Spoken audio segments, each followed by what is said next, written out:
ঘরের টুকিটাকি কাজকর্ম থেকে শুরু করে রান্নাবান্নার সমস্ত কাজবাজে আজকে খুব সকাল সকাল করে নিয়েছি। কারণ ওই যে খুব সকালে ঘুম থেকে উঠেছিলাম, উঠান বাড়ি ঝাড় দেওয়া, ঘর দুয়ার মোছা সমস্ত কিছুই করে নিয়েছি। আর এই কাজগুলো তাড়াতাড়ি করে ফেলারও কিন্তু বিশেষ বিশেষ দুটি কারণ আছে, আর সেই কারণগুলো তোমাদের সাথে আজকে শেয়ার করব। অবশ্যই তোমাদের ভালো লাগবে। দুটো কারণেই কিন্তু আমাদের গৃহিণীদের সবসময় কিন্তু কাজে লাগে। তো যাই হোক বন্ধুরা, এই দেখো অনেক দিন ভাবছিলাম যে অনেক দিন ধরে যে হাতের শাখাগুলো এত নোংরা হয়েছে কি বলবো তোমাদের। ওই যে জুলাই মাসে এই শাখাগুলিকে হাতে পড়েছিলাম, আর এখন পর্যন্ত এই শাখাগুলোকে আর পরিষ্কার করতে পারছিলাম না। ওই আজ করব কাল করব ভাবছিলাম, কিন্তু করা আর হয়ে উঠছে না। আজকে শেষমেশ ভাবলাম না, আজকে এই কাজটা আমাকে করে নিতে হবে। এমনিতে তো প্রত্যেক দিনের কাজকর্ম সেরে, টিউশন সেরে, সমস্ত কিছু সেরে আর এইগুলো করতে পারি না। কিন্তু আজকে যেটা আমি ভাবনা চিন্তা নিয়ে নেমেছি, তাই জন্য খুব সকাল সকাল করে ঘুম থেকে উঠে পড়েছি। আর রান্নাঘরেও কিছু কাজ আছে, সেগুলো করতে হবে। তাই জন্য রান্না বান্না থেকে শুরু করে সমস্ত কাজবাজ টুকিটাকি যা থাকে সংসারের সমস্ত কাজবাজে কিন্তু কমপ্লিট করে নিয়েছিলাম। কখন থেকে যে বক বক করেই যাচ্ছি, তোমাদের সাথে কোনো শুরুয়াত কিছুই করলাম না, আর রাধা মাধবের নামটাও নিলাম না। রাধা মাধবের নামটা না নিতে পারলে আমার না একদম ভাল লাগে না।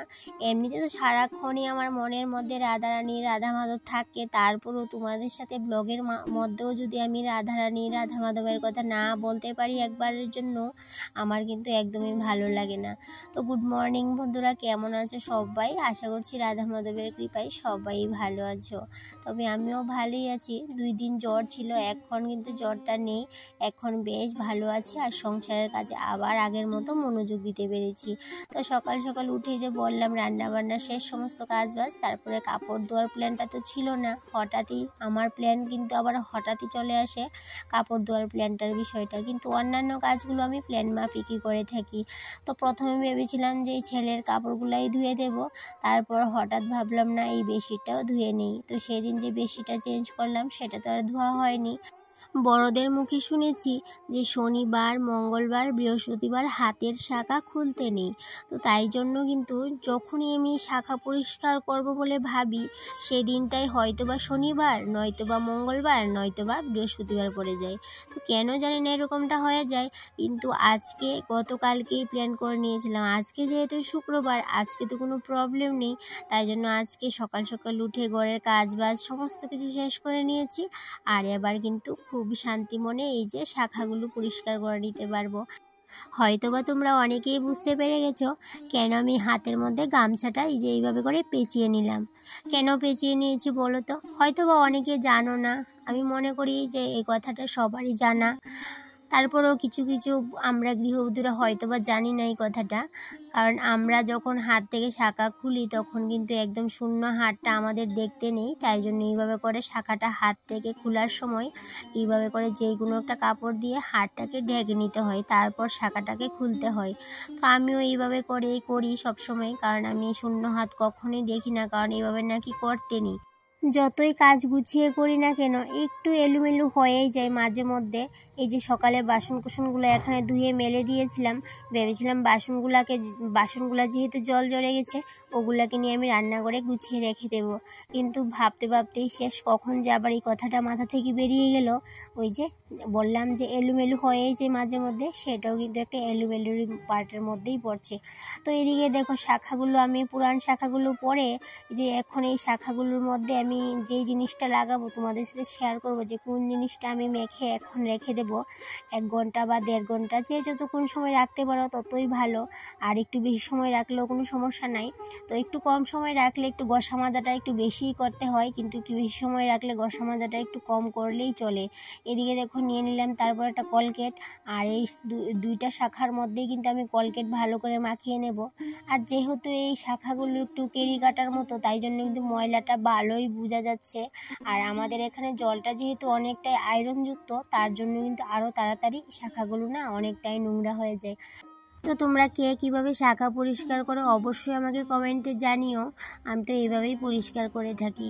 তারপর আবার চলে যাব রান্নাঘরে। ওই যে বললাম রান্নাঘরে একটু পরিবর্তন করব। আমার এই ভাঙাচোরা মডুলার কিচেনটা, যেটা আমি সবসময় বলে থাকি, আমার টিনের কিচেনটাকে আমি সবসময় ভাঙাচোরা মডুলার কিচেন বলে থাকি, সেটা তো তোমরা জানোই। তো সেই কিচেনটাকে একটু পরিবর্তন করব, তাই জন্য একটু তাড়াহুড়োই করছিলাম। এদিকে শাখাগুলোর মধ্যে আমি কোলগেট লাগিয়ে নিয়েছি, একটু বেশি করেই লাগিয়ে রেখেছি। তো আমি বেশ 2 ঘন্টার মতো রেখে দেব, তারপর কিন্তু ঘষে মেজে তুলে নেব। ব্রাশ দিয়ে ভালো করে ঘষতেও হবে না, একটু ঘষে নিলেই বেশ খুব সুন্দর কিন্তু পরিষ্কার হয়ে যাবে। আর তোমাদের সাথে তো শেয়ার করবোই, দেখতেই পাবে। তো তারপর সোজা চলে আসলাম এই যে রান্নাঘরে। দেখো রান্নাঘরে আসার পরে কবে থেকে ভাবছিলাম যে এই যে টেবলটা, এই র্যাকটাকে আমি পত্রিকা দিয়ে রাখি, আজকে এই পত্রিকাগুলোকে উঠিয়ে নিলাম। কারণ উপরের তাকটাতে যে পত্রিকাটা আমি দিয়ে রেখেছিলাম, এটা এতটা নোংরা হয়েছে কি বলবো তোমাদের। কবে থেকেই ভাবছিলাম যে কি করা যায়। তো ভাবতে অবশেষে একটা আমি উপায় বার করলাম। কারণ ভাবলে উপায় কিন্তু ভাবনা চিন্তা করলে বা কাজটা করলেই কিন্তু উপায় বের হয়। কিন্তু এতদিন ধরে আমি ভাবছিলাম, কিন্তু আজকে আমি ভাবতে চেষ্টাও করছিলাম কি করা যায়, টাকা পয়সাও তো চট করে আর খরচা করা যায় না। তো তারপর আমি এই যে বাড়ি থেকেই কিন্তু এরকম একটা মেট টুকরো ছিল, সেটাকে ধুয়ে নিয়ে আসলাম। তো ভাবছিলাম যে এটা তো পড়ে আছে, এটাকে একটা কাজে লাগাই। তো সেই হিসাবে এটাকে সমান করে কেটে নিয়েছি। আর তোমরা নিশ্চয়ই বুঝতে পারছো এটাকে আমি কেন সমান করে কেটে নিয়েছি। এই যে র্যাকটা দেখতে পাচ্ছ, এই র্যাকটার উপর পাতানোর জন্য। কারণ এই যে পত্রিকা দিয়ে রাখতাম এতদিন, পত্রিকাটা না চট করে নোংরা হয়ে যায়, আর কেমন যেন একটা লালচে একটা ভাব হয়ে যায়। আর যেহেতু এটার মধ্যে ইন্ডাকশন থাকে, চা করা হয়, রান্নাবান্না টুকিটাকি করা হয়, সেই জন্য কিন্তু তেল চিটচিটে একটা ভাব, তারপরে চা পড়ে মাঝে মধ্যে, তো এত নোংরা হয়। তাই জন্য ওই যে ভাবনা চিন্তা করতে অবশেষে তো একটা সলিউশন পেলাম। এই যে আমি মেটটাকে এক টুকরো কেটে পাতিয়ে নিলাম। এখন কিন্তু তেল চিটচিটে হয়ে থাকলেও কিন্তু কোনো সমস্যা নেই, একটু সার্ফ দিয়ে বা একটু সাবান দিয়ে ঘষে মেজে নিলেই বেশ পরিষ্কার হয়ে যাবে। আর এখন কিন্তু আর কোনো ভয় নেই, এখন নিশ্চিন্ত মনে। তাই জন্য ওই যে বললাম আজকে আমার ভাঙাচোরা মডুলার কিচেনটাকে একটু পরিবর্তন করব। আমি তো সবসময় এইভাবেই কিন্তু রান্নাঘরটাকে পরিবর্তন করেই থাকি। আজকে যদি এই সাইডটা আমি একটু পরিবর্তন করি, অন্যদিন আমি অন্য সাইডটা একটু পরিবর্তন করার চেষ্টা করি। আর তোমরা যারা আমার সবসময় আমার ব্লগ ভিডিও দেখো, তোমরা তো জানোই আমি রান্নাঘরটাকে একটু পরিবর্তন করতে ভালোবাসি। তো সেটা ছোট্টখাটো জিনিস হোক কিংবা বড় জিনিস হোক, তো ছোট্টখাটো জিনিসও কিন্তু অনেক পরিবর্তন করা যায়, আবার পুরনো জিনিস দিয়েও কিন্তু অনেক সুন্দর করে পরিবর্তন করা যায়। তো এদিকে দেখো আজকের পরিবর্তনটা কেমন হলো অবশ্যই কমেন্টে জানিও। এখন তো আমার বেশ ভালোই হয়েছে। এখন যদি ভুলবশত একটু চাও পড়ে যায়, তাতে করে আমার কোনো আর সমস্যা হবে না। আমি কিন্তু কাপড় দিয়ে মুছে নিলে বেশ পরিষ্কার।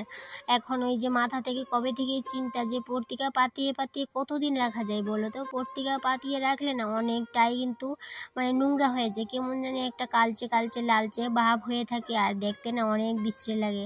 তো যাই হোক, অবশেষে তো একটা উপায় বার করলামই। আর আমার রান্নাঘরের কাজকর্ম তো আজকে শেষ হয়েছে, রান্নাবান্নাও করে নিয়েছিলাম। আর রান্নাবান্নাও তেমন আজকে বেশি ভেজাল রান্না করা হয়নি, একদমই খুব সিমসাম, ডাল, বেগুন ভাজা আর একটা নিরামিষ তরকারি, বেশ এইটুকুই। তো সেই জন্য আর তোমাদের সাথে রান্নাবান্নাটাও শেয়ার করলাম না। তারপর রান্নাঘরের কাজকর্ম শেষ করে সোজা চলে আসলাম স্নান করে ঠাকুর করে। এই যে আমার হাতে দেখতে পাচ্ছ তুলসী দলপত্র, সেটাকে আজকে গোবিন্দর চরণে নিবেদন করব, সেই জন্য নিয়ে আসলাম। মাঝে মধ্যেই কিন্তু আমি গোবিন্দের চরণে তুলসী দলপত্র নিবেদন করে থাকি, কারণ তুলসী দলপত্র নাকি গোবিন্দের চরণে নিবেদন করলে গোবিন্দ অনেক খুশি হয়। আর এদিকে দেখো আজকে এই যে দুটো সাদা ফুলও ফুটেছে গাছে, অনেক দিন বাদে এই যে দুটো সাদা ফুল ফুটেছে, গুরুদেবকে আজকে দিতে পারবো। আর এই তুলসী দলপত্রটা যখন আমি গোবিন্দের চরণে নিবেদন করছিলাম, তখন কিন্তু এই মন্ত্রটা পাঠ করছিলাম যে ওম কৃষ্ণায় বাসুদেবায় হরয়ে পরমাত্মনে প্রণত ক্লেশ নাশায় গোবিন্দায় নমো নমো। আমি যখনই গোবিন্দের চরণে তুলসীপত্র নিবেদন করি, তখনই কিন্তু এই মন্ত্রটা পাঠ করে থাকি। আজকে তোমাদের সাথে আরও একটা জিনিস শেয়ার করব। হয়তোবা তোমাদের অনেকেরই ভালো লাগবে জিনিসটা, কিন্তু হয়তোবা অনেকের জানা আছে, তো যারা জানা নেই তাদের জন্যই শেয়ার করলাম। তো আমিও আগে জানতাম না এই যে যখন থেকে জানতে পারলাম তখন থেকেই কিন্তু মাথার মধ্যে ছিল এই কথাটা, কিন্তু আর এটা করা হয়ে ওঠে না। কিন্তু আজকে যেহেতু পেয়েছি তাই জন্য তোমাদের সাথে শেয়ার করে নিচ্ছি। এই যে আমার হাতে দেখতে পাচ্ছ একটা শুকনো তুলসী ডাল। তো সেই ডালটা না আমি যখন তুলসী পাতা পাড়তে গিয়েছিলাম তুলসী পত্র, তখন এই ডালটা দেখলাম নিচে পড়ে আছে। তখন না আমি আর দেরি করিনি, ঘরে নিয়ে আসলাম। কেন নিয়ে আসলাম বলো তো? এই গাছটাকে মানে এই ডালটাকে ছোটো ছোটো পিস করে রেখে দেব।